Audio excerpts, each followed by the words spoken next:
There has been a lot of buzz around Dev Patel's directorial debut ever since South by Southwest. Monkey Man is heading to theaters with a crap ton of ruthless brutality. It's likely to be stacked against the John Wick franchise, but does this have enough of its own to rely on? An anonymous young man unleashes a campaign of vengeance against the corrupt leaders who murdered his mother and continue to systematically victimize the poor and powerless. So we follow Patel's character, who's a fighter in this sketchy fighting league or something, and each of the contenders, they have a persona that's attached to them. His is a monkey, hence the title. Well, he wears a monkey mask while battling it out in the ring, and while it does seem like that would be a huge detriment to his performance, Patel's able to hold his own, for the most part. Now, at its core, this is a revenge flick, and through a bunch of flashbacks that are scattered throughout the narrative, we find out exactly why Patel is so hell-bent on revenge. And I really appreciate that the story takes its time in building Patel's character. Not that we get a bunch of insight into all his inner workings, but we watch him scheme and plan as he makes connections that are going to assist him in carrying out his vengeance. And this allows us also to see the world he lives in, and the one that he's also attempting to infiltrate. And both are seedy in their own rights. But Patel works to showcase how wealth, power, or influence can erase or even mask the stench of corruption. Now, there's an excellent visual that's captured in this. Although it is brief, it reinforces the massive disparity the haves and have-nots live with. The camera pulls out of this bright and bustling city nightscape to show us that immediately where the high-rises end, a shantytown begins, with corrugated steel walls and roofs that poorly cover many people in one house as they're attempting to survive in cramped locations. Now, there's also the introduction of religious beliefs that build the lore and the background for the entire narrative. Patel, as a child, is being told a story of Hanuman, and the theme of that story flows throughout the entire movie very well. And with this being a revenge tale, there's inevitably going to be some violence, right? I mean, we hope so. When this decides to unleash hell, it is an adrenaline overload of mayhem and action. And what makes this even more intense is that guns, they're very rarely used.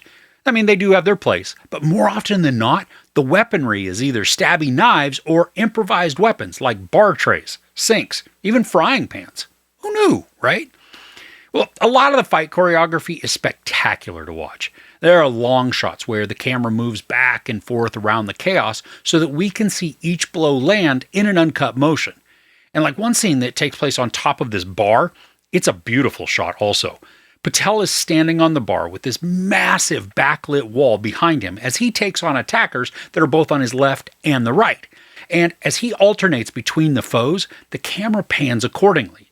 There are also times when the camera, it kind of reacts to a character's actions, moving from third person to first person, or vice versa. I mean, it can be a little disorienting at times, but it also creates an immersive experience that works to drive up the heartbeat and then never let it settle back down. But not every one of the shots is captured well or even visibly. The first half of the film features more shaky cam blurry shots than it really should. I mean, like the camera, it is right up in people's business and then moving about for no good reason. And this was discombobulating, and it even made me a bit queasy in parts.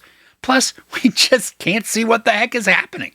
Now, I know these are meant to amp up excitement and showcase quick movement, but if I can't ever discern what is on the screen, those scenes are really just counterproductive to the storytelling. And I don't mind some shaky shots because they enhance what was going on. Like during this chase through the city streets, there is a lot of movement from everything involved. So some motion, it's expected. And at the end of that chase, there's a great use of the bokeh effect that's both good-looking and effective. But the movie as a whole was unbalanced in the appropriateness of when to use blurry and shaky shots and when not to. Now, from a story standpoint, this is straightforward and clear-cut. The majority of the characters have very little, if any, backstory or development. I mean, all we know is what we need to know, and that's how they work and influence the present scenes that they're in. We're shown who the baddies are, and we also get a sense of where on the evil scale they'd land. So while the character thinness can be seen as a major flaw with the narrative, it can also be seen as a positive that works to keep the story moving with only pertinent information getting prominence. Now for me, I didn't really mind the lack of depth in the characters too much. The story didn't really need it for the plot to work.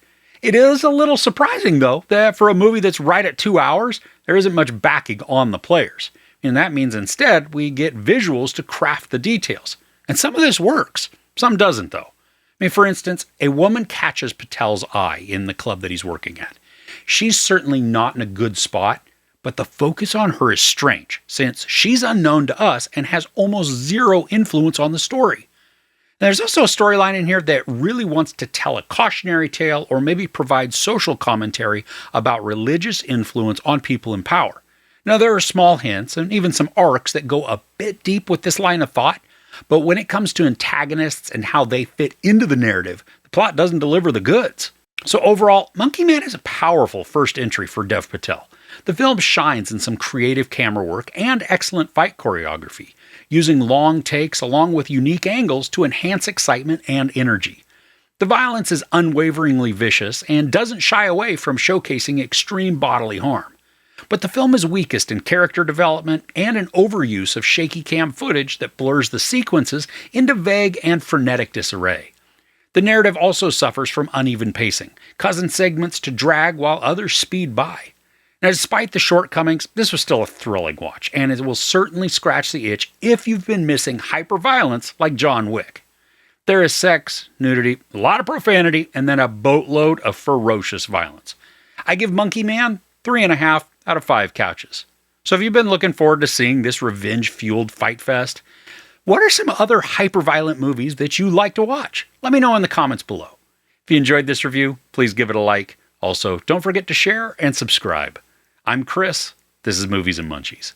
Thanks for couching with me.